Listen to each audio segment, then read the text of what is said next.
आज तुला एक छोटी पण खूप अर्थपूर्ण गुरु शिष्याची गोष्ट सांगतो. एका गावात एक तरुण राहत होता. तो खूप बुद्धिमान होता, पण त्याचं मन सतत अस्वस्थ असायचं. त्याला नेहमी वाटायचं की आयुष्यात काहीतरी कमी आहे. कितीही काम केलं, कितीही लोकांमध्ये राहिलं तरी मन शांत होत नव्हतं. एक दिवस त्याने ठरवलं की एखाद्या ज्ञानी गुरूंना भेटावं. गावाजवळच्या आश्रमात एक गुरु राहत होते.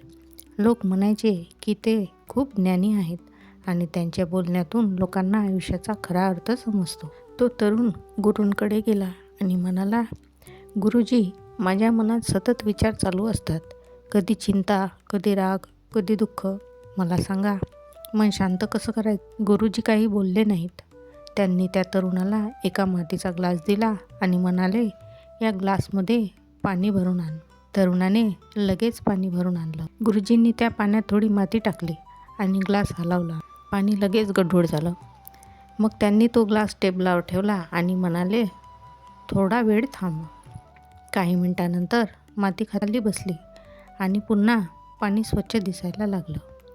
गुरुजी हसून म्हणाले, बाळा, तुझं मनही या पाण्यासारखं आहे. जेव्हा तू सतत विचार करत राहतोस, चिंता करत राहतोस, तेव्हा मन गढूळ होतं.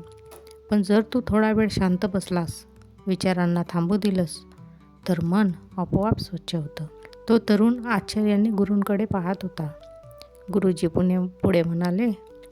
पुढे म्हणाले, मन शांत करण्यासाठी नेहमी मोठे उपाय लागत नसतात. कधीकधी फक्त थांबणं, शांत बसणं आणि स्वतःकडे पाहणं खूप गरजेचं असतं. त्या दिवसानंतर त्या तरुणाने दररोज काही वेळ शांत बसून मन स्थिर करण्याची सवय लावून घेतली. हळूहळू त्याला जाणवलं की त्याचं मन आधीपेक्षा खूप शांत झालं आहे. या गोष्टीतून एक खूप मोठा संदेश मिळतो. आपण अनेकदा मनाला जबरदस्तीने शांत करण्याचा प्रयत्न करतो, पण मनाला शांतता मिळते ती शांततेतून, थांबण्यातून आणि श्रद्धेतून. जेव्हा मन खूप अस्वस्थ वाटतं, तेव्हा काही क्षण थांब, डोळे मिट आणि स्वामींचं नाव घे. श्री स्वामी समर्थ हे नाव मनाला खूप स्थिर करतं, कारण जिथे श्रद्धा असते तेथे मनाला आधार मिळतो. म्हणून बाळा, आयुष्यात कितीही गोंधळ असला तरी काही क्षण स्वतःसाठी नक्की काढ. शांत बस, श्वासावर लक्ष दे आणि स्वामींचं नामस्मरण करत जा.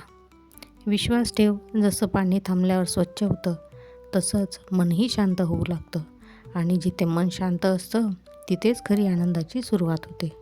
श्री स्वामी समर्थ.